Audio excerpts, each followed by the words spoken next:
Right, well, we've just come back off holiday, and we've noticed that the caravan's starting to look a little bit tacky in a few areas. Nothing much.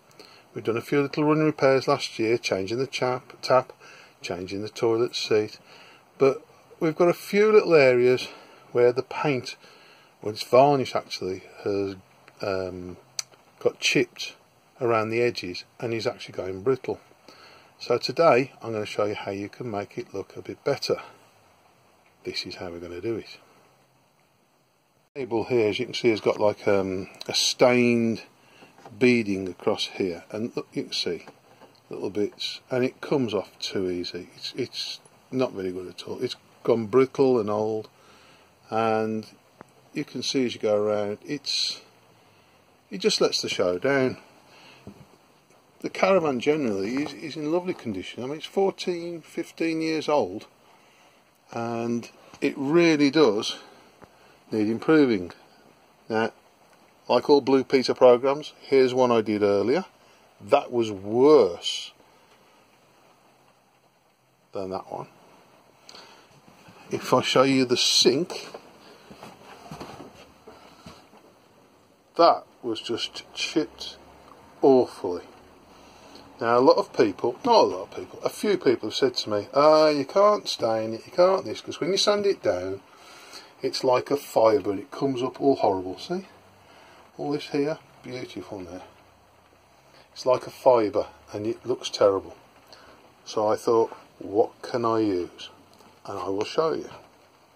We're going to use some very fine wet and dry. This is 1200 grade.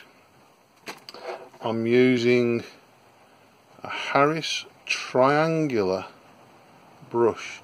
If you look, it's got a chiseled end. That makes it a lot easier when you're going along. Bog roll, very important. Toilet roll, little tissue, something to wipe it down. You just damp it a little bit, and that's it. It's sorted. And because it's the best match I can get, I've got antique pine wood stain from Ronseal. I happen to have it in the cupboard. I don't know how old this is, so I hope it's okay. It should be. There's not much left, but plenty for what I need. And I can tell you now, it dries rainproof in 30 minutes. If it rains inside your caravan, there you go. Right then, so how do we start? A little bit of flatting down. Now, there's some little tiny chips here. All I'm doing is just giving it a little bit of something to take the sharp edges off. Just to even it out. Nothing much. And I'll go around that all the way, and basically I'm taking the sheen off the wood, and it's so slight. With this 1200, well, you can wipe a baby's bum with it. It's that good. So let's see how we get on.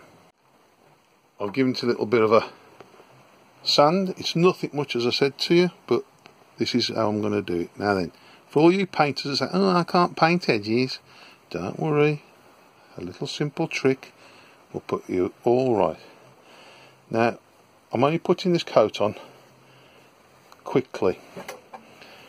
A few minutes from now, it'll be dry enough to coat over again, believe it or not. As long as it's tacky, it'll just keep going on.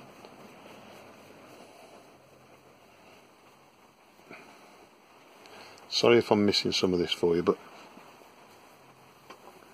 I just want you to get an idea of how quick I'm putting this on.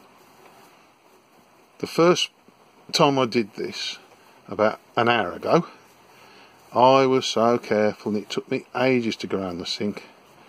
Absolutely ages. I bet this is a riveting video when you see it. And then I just brush a nicely neat line. Get some into those little nooks and crannies where you can see a bit of a mark. And nice neat line. Right, here we go. This is number one tip. Tissue. I've just damped it with some spit, and I'm going like that.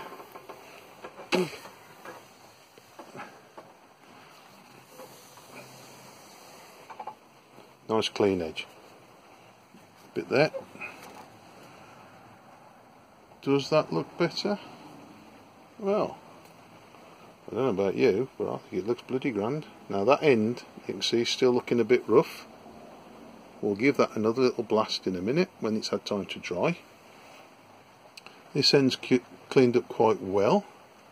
I haven't gone around the corner, so what I'm going to do, I'm going to turn this off for a second, and I'm going to do the other side, and then we'll come back to it. This side, I don't know what's happened to it. It's probably where it's slid into the cupboard to hide it.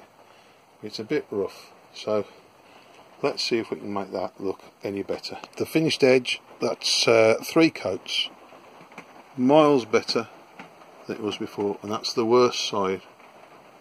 And it's took me, what, 20 minutes? That's including having to get the filming done, and a problem with the camera, and a quick call from the wife.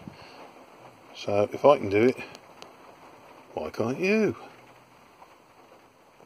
I hope this is of some use to you. I really do. Top and bottom it is. It's not hard, it's not rocket science.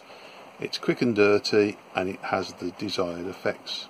If you're happy what you see here, please post, share, whatever. You know, I'm quite happy to talk to anybody about any of the things I do. I put it out there knowing somebody's going to have a go at me, but hopefully, like a few others, quite a few of you have come back, especially on my tap. Can't believe people needed help with the tap. Saying that, I needed help with the tap, and that's what made me take the damn thing apart. So yes, I'm glad I'm doing it, and I'm glad somebody's enjoying it. If you like it, you can hop on over to the website where all these videos are, as well as YouTube and things like that. carefulnottight.co.uk.